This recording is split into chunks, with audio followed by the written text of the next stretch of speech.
नमस्कार बंधुरा केमन आছেন सबाई आशा करছি সবাই খুব ভালো আছেন সুস্থ আছেন আমরাও সবাই খুব ভালো আছি পিডি লাইফ টুলসের আরও একটা নতুন ভিডিওয় সবাইকে অনেক স্বাগত জানাই। তো আজকে আমি আপনাদের এমন একটা মন্দিরের সন্ধান দেব যেই মন্দিরে গেলে আপনাদের মন ভালো হবেই। খুবই সুন্দর পরিবেশ, ভাগীরথী নদীর পাশে সেই মন্দির। এত সুন্দর পরিবেশ যা নিজের চোখে না দেখলে বিশ্বাস করা যাবে না। খুব সুন্দর জায়গা। তো আমি কোন মন্দিরের কথা বলছি, সেই মন্দিরটা কোথায়, সেখানে কিভাবে যাবেন, সেখানে দুপুরে ভোগ প্রসাদের কী ব্যবস্থা, সেই মন্দিরে থাকার ব্যবস্থা আছে কি না, এছাড়াও পুজো দেওয়ার কী সময়, সমস্ত ইনফরমেশান আমি আপনাদেরকে দেব এই ভিডিওর মাধ্যমে। তো ভিডিওটা একদম স্কিপ করবেন না, পুরোটা দেখুন। আশা করি ভিডিওটা আপনাদের ভালো লাগবে। খুবই সুন্দর জায়গা, পুরোটা দেখুন। ভালো লাগলে অবশ্যই একটা লাইক, শেয়ার আর সাবস্ক্রাইব করবেন, আর বেল আইকনটা প্রেস করে নোটিফিকেশানটা অল করে রাখবেন এরকম ভিডিও আরও পাওয়ার জন্য। তো চলুন ভিডিওটা শুরু করা যাক। তো এতক্ষণ আপনাদের যেই মন্দিরের কথা বলছিলাম, চলে এসেছি সেই মন্দিরের সামনে। এটা হচ্ছে মন্দিরের বাইরের মেন গেট। আর মেন গেট থেকে ভিতরের দিকে প্রবেশ করলে আপনারা দেখতে পারবেন একদম দুদিকে লাইন দিয়ে প্রচুর দোকান আছে, যেখানে ঠাকুরের নানান পূজা সামগ্রী বিক্রি হচ্ছে, ঠাকুরের জামা কাপড় বিক্রি হচ্ছে। খুব সুন্দর লাগছে দুদিকটা দেখতে। ইমিটেশনের জিনিস কেনার দোকান, মানে অনেক রকম দোকান আছে। আর মিষ্টির দোকানও আছে, যা দেখতে পাচ্ছি যে আনন্দময়ী মিষ্টান্ন ভাণ্ডার। এখান থেকে মিষ্টি কিনে নিতে পারেন আপনারা যদি পুজো দিতে চান। আর ওই সোজাসুজি একদম দেখা যাচ্ছে আর একটা গেট মন্দির প্রাঙ্গণে ঢোকার। তো সেই গেট থেকে আমরা প্রবেশ করলাম ভিতরে। এই যে এখানে যেখানে সব গাড়িগুলো রাখা আছে, এটা হচ্ছে রাসমঞ্চ। এখন এখানে পার্কিংয়ের ব্যবস্থা করা আছে, কিন্তু রাসের উৎসবের সময় এই জায়গাটা সুন্দর করে সাজিয়ে দেওয়া হয়। তারপর দেখতেই পাচ্ছেন এখানে একটা ধূপকাঠি মোমবাতি জ্বালানোর জন্য ব্যবস্থা করা আছে। মানে ধূপকাঠি মোমবাতি জ্বালিয়ে এখানেই আপনাদেরকে রাখতে হবে। মন্দিরের ভিতরে সেই ব্যবস্থা নেই। আর তার পাশে এই যে এখানে পুজোর ডালা বিক্রি হচ্ছে। এখান দিয়ে আপনারা পুজো দেওয়ার জন্য পুজোর ডালা সংগ্রহ করতে পারেন। 30, 50, 100 অনেক রকম দামের ডালা এখানে আছে। আর এখানে গাড়ি পার্কিংয়ের ভাড়াটা বলে দিই, 3 চাকা আর 4 চাকার জন্য লাগে 20 টাকা, বাইকের জন্য 10 টাকা, সাইকেলের জন্য 5 টাকা। তারপর এই পার্কিংয়ের জায়গার পাশেই করা আছে জুতো জমা রাখার জায়গা, যেখানে আপনাদেরকে জুতো রাখতে হবে। প্রতি জোড়া জুতো 1 টাকা করে নেয় এখানে। যেমনটা আপনাদের শুরুতেই বলেছি যে একদম ভাগীরথী নদীর পাশেই এই মন্দির। তো এই হচ্ছে ভাগীরথী নদী। আপনারা চাইলে এখানে স্নান সেরে তারপর পুজোর ডালা নিয়ে মন্দিরে পুজো দিতে পারেন। দেখুন একদম নদীর পাশেই দেখা যাচ্ছে সোজাসুজি ওই মন্দির। খুব সুন্দর জায়গা, একদম মন ভালো করা পরিবেশ। আর যে মন্দিরে আজ এসেছি সেই মন্দিরের নাম হলো শ্রী শ্রী আনন্দময়ী কালীমাতা মন্দির। তো চলুন এবার মন্দির চত্বরের ভিতরে আবার আমি চলে এসেছি। এবারে যাব আমি এই যে শ্রী শ্রী আনন্দময়ী কালীমাতা মন্দির যেটা লেখা আছে, সেখানে গিয়ে আমি আপনাদেরকে এবারে সবটা দেখাবো, ভিতরে কোন কোন ঠাকুরের বিগ্রহ আছে না আছে। তো চলুন যাওয়া যাক। খুবই সুন্দর, দেখুন পুরো সাদা পাথরে, খুব ভাল লাগছে দেখতে। এখানে একটা দুর্গা মন্দির করা আছে, গেট দিয়ে ঢুকেই আপনারা ডান দিকে দেখতে পাবেন শ্রী শ্রী দুর্গা মন্দির, যেখানে ঠাকুর নির্মাণের কাজ চলছে। এখানে দুর্গা পুজো হয়। কি ভালো যে লাগছে দেখতে মন্দিরটা, কি বলবো, খুবই সুন্দর লাগছে। আর ঠিক বাদিকেই রয়েছে নাট মন্দির চত্বর। তো চলুন নাট মন্দিরটা দেখিয়ে আনি আপনাদের। ভিতরে অসংখ্য ভক্ত বসে আছেন সেখানে। খুবই সুন্দর লাগছে জায়গাটা দেখতে, মানে পুরো সাদা, চোখের একটা আলাদা যেন শান্তি।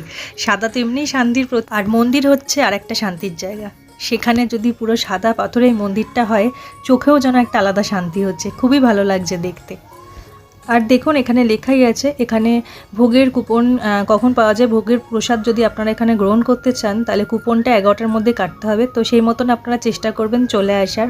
আর এই হচ্ছে আনন্দ ভবন। এই মন্দিরে এসে আপনারা থাকতেও পারেন। এই যে এখানেই থাকার ব্যবস্থা করা আছে। এখানে রুম ভাড়া 200 টাকা থেকে শুরু হয়। এছাড়া আমি একটা স্ক্রিনে ফোন নাম্বার দিই, তো আপনারা যদি থাকতে চান এখানে এসে সেই ফোন নাম্বারে ফোন করে আপনারা যোগাযোগ করে নিতে পারেন।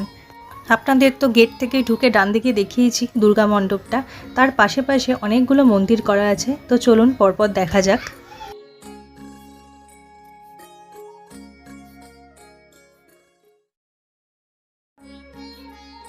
এখানে একটা রাধা কৃষ্ণের বিগ্রহ আছে, খুবই ভালো লাগছে দেখতে। আগের দিনও আমি একটা মন্দিরের ব্যাপারে আপনাদের সঙ্গে শেয়ার করেছি, যেখানে গেছিলাম, শ্রী শ্রী রাধাকৃষ্ণ কুঞ্জ। আপনারা ভিডিওটা যদি না দেখে থাকেন দেখে নেবেন অবশ্যই, খুব ভালো জায়গাটা। তো যাই হোক, যেমনটা বললাম আপনাদের যে পরপর অনেকগুলো মন্দির করা আছে। এই যে রাধাকৃষ্ণের যে মন্দিরটা ছিল তার পাশে আবার আর একটা মন্দির এখানে। এই মাঝেরটাই হচ্ছে হরিসভা মন্দির। আর এই যে দেখুন, এই গ্রিলের ফাঁক দিয়ে যে সোজাসুজি মাঠটা দেখা যাচ্ছে, সেখানে রাসের সময় মানে রাস উৎসবের সময় সেখানে মেলাও বসে। এই আনন্দময়ী কালীমাতা মন্দিরটা হচ্ছে ফুলেশ্বর উলুবেরিয়ায়।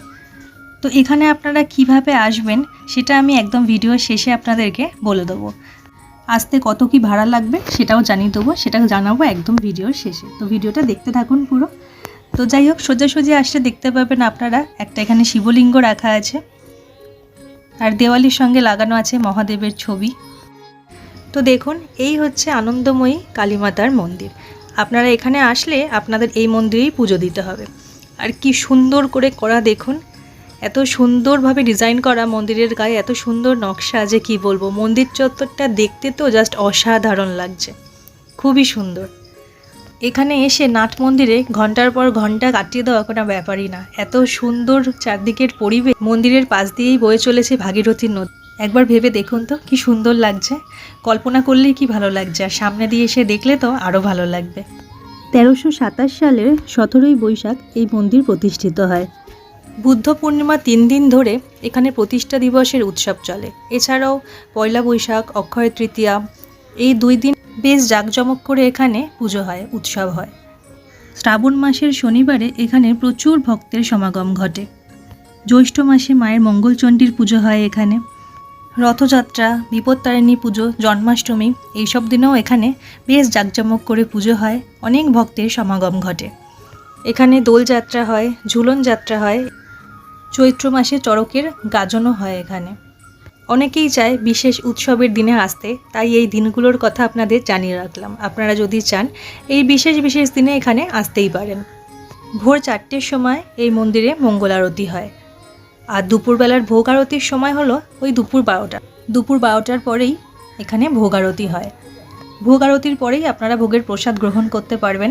দুপুর 3টে অবধি এই মন্দির খোলা থাকে, 3টের পর বন্ধ হয়ে যায়। আর বিকালবেলা আবার 5টা থেকে খুলে মন্দির খোলা থাকে রাত 9টা পর্যন্ত। সন্ধ্যা 6টা থেকে 7টার মধ্যে হয় সন্ধ্যা আরতি। আর আপনারা যদি এখানে পুজো দিতে চান তাহলে আপনারা 12টার মধ্যে চলে আসবেন। আর এখানেই যদি ভোগের প্রসাদও গ্রহণ করতে চান তাহলে তো 11টার মধ্যে আসতেই হবে, কারণ 11টার মধ্যে এখানে এসে ভোগের প্রসাদের কুপনটা আপনাদের কেটে নিতে হবে।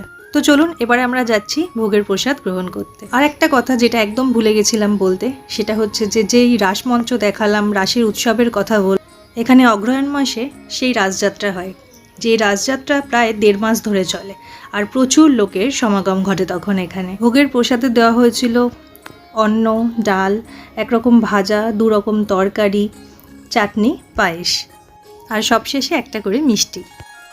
এখানে ভোগের প্রসাদের কুপনের মূল্য ছিল 80 টাকা করে।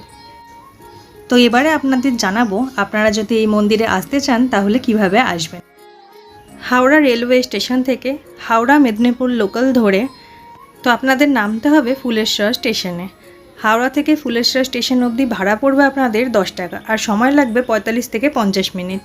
তো ট্রেন নামিয়ে দিয়েছে 1 নম্বর প্ল্যাটফর্মে। এবারে আমরা সোজা হাঁটছি। এই যে ট্রেনটা দাঁড়িয়ে আছে দেখতে পাচ্ছেন, এই ট্রেনটা শেষ করলে এই ট্রেনটার সামনে থেকে আমরা বাঁদিকে চলে যাব। সেখানে গিয়ে দেখবেন টোটো দাঁড়িয়ে আছে, সেখানে টোটোয় গিয়ে বলবেন আনন্দময়ী কালীবাড়ি যাব।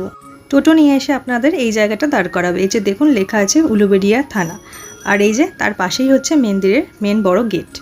টোটোতে আপনাদের সময় লাগবে 10 মিনিট মতন, আর ভাড়াও নেবে 10 টাকা। তো আমি সবাইকে এটাই বলবো, একদিন এসে এখানে ঘুরে যান। ভাগীরথী নদীর পাশে এই মন্দিরে ঘুরতে আপনাদের খুব ভালো লাগবে, অসাধারণ লাগবে, খুব সুন্দর জায়গা। আমার কিন্তু সত্যিই খুব ভালো লেগেছে, খুব ভালো পরিবেশ। আর আজকের ভিডিওটা আমি এখানেই শেষ করছি। ভালো লাগলে অবশ্যই লাইক, শেয়ার আর সাবস্ক্রাইব করে পাশে থাকবেন। আবার দেখা হচ্ছে পরবর্তী ভিডিওতে। টাটা।